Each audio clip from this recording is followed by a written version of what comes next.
G'day everyone, Gareth here from Organic Growing Melbourne. I thought I'd do a video on grafts and the rootstock and suckers. I've seen a lot of conversations and people posting up on Facebook showing photos of their citrus tree that they've had for 12 years and has never fruited. And you can see that the rootstock had completely taken over and the grafted variety had died. So I just thought I'd show people how you can sort of identify a graft. And you can see here, this tree has been grafted here. This is a mulberry. And you can definitely see the graft here. And in some cases you can actually see the wood is slightly different as well. And same with this avocado. You can see this V shape in here where the graft was, is. Okay, and then if you're buying a tree from the nursery, if you read the label here, so this particular avocado is a Pinkerton, which is an A-type grafted variety, and the rootstock, which was the seedling grown, and they cut it here, and then they put the the Pinkerton scion, or the cutting, and they join it up with the rootstock, which this rootstock, as you can see here, it just says here, rootstock is a reed seedling, and they graft this variety on it. Now what can happen, and the reason they do this is because this particular rootstock is very vigorous, probably more resistant to disease and things like wet feet or root rot. So this is quite a strong, vigorous plant, and the Pinkerton variety is obviously a good tasting quality avocado. The breed's not too bad, but it's obviously a vigorous type. But what can happen is anything below this graft will be a sucker, or the rootstock, which in this case is a reed, starts to take over. And you can see here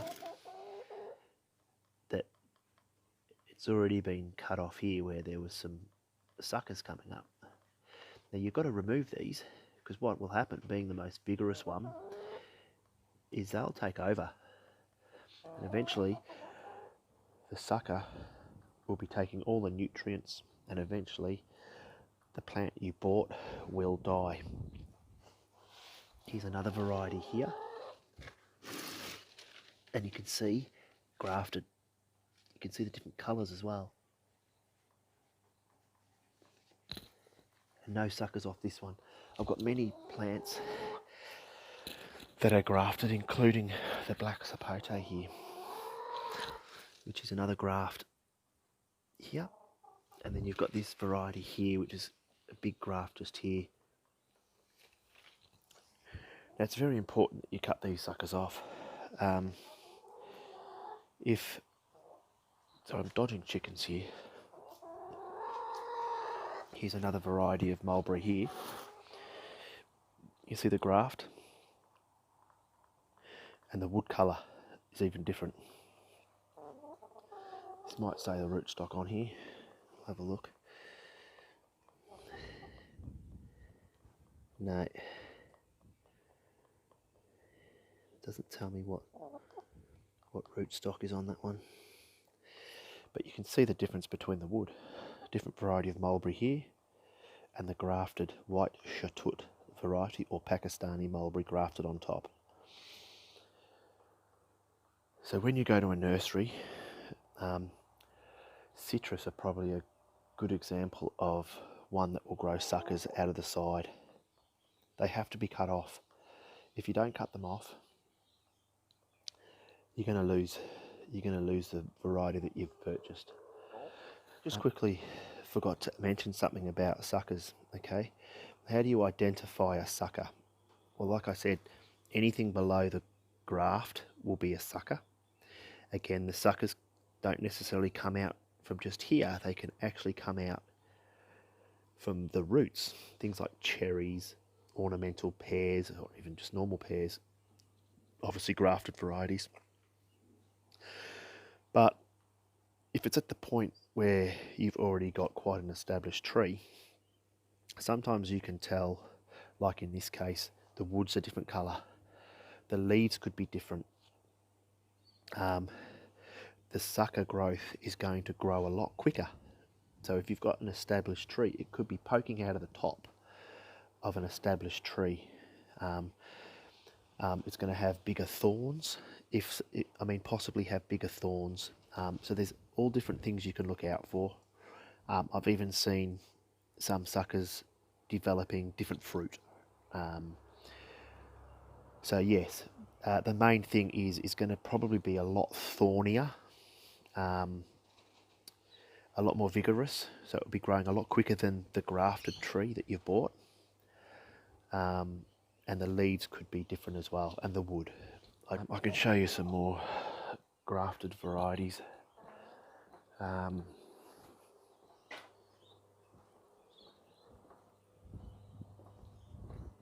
have excuse the mess, always doing stuff. Here's some more advanced trees. And again, this is a cherry that was grafted, and it eventually, you won't see the graft. All these are a grafted fruit tree. The graft would have been set right back down here. Here's an orange tree. If you look down in there, you can see how it comes down and goes fatter, slightly different colour as well. So that bit here is the rootstock, and this is the grafted variety. Anything growing out of underneath that gets cut out. Things like cherries,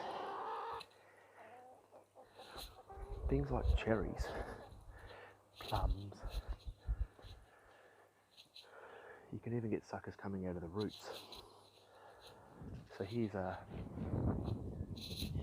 pear, a grafted pear. You can definitely see that's a grafted one.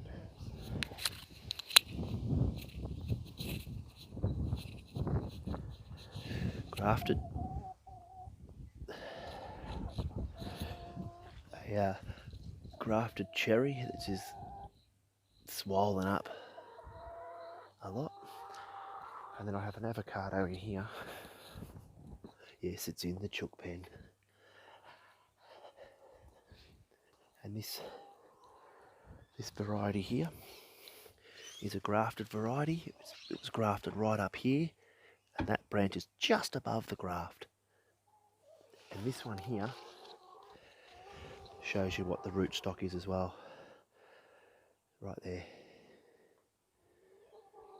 And then the thay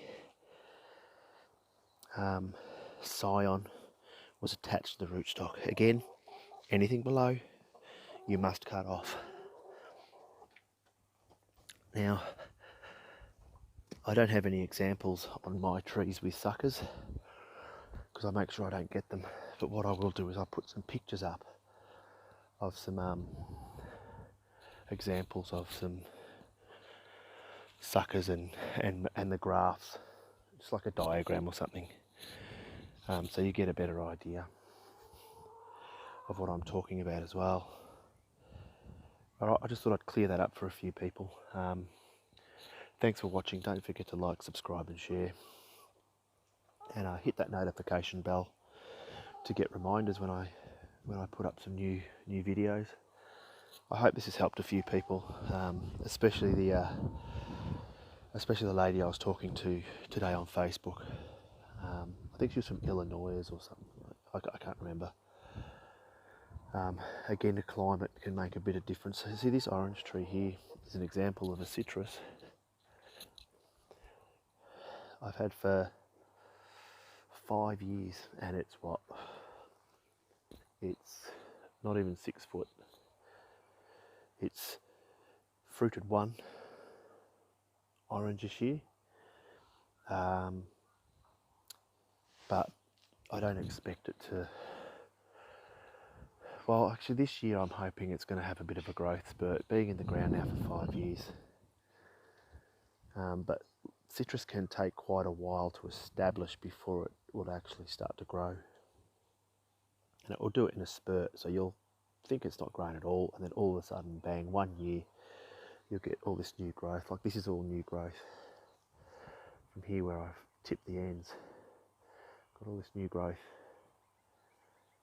It's about 200 mil growth just during the winter, and then there's new growth coming through now.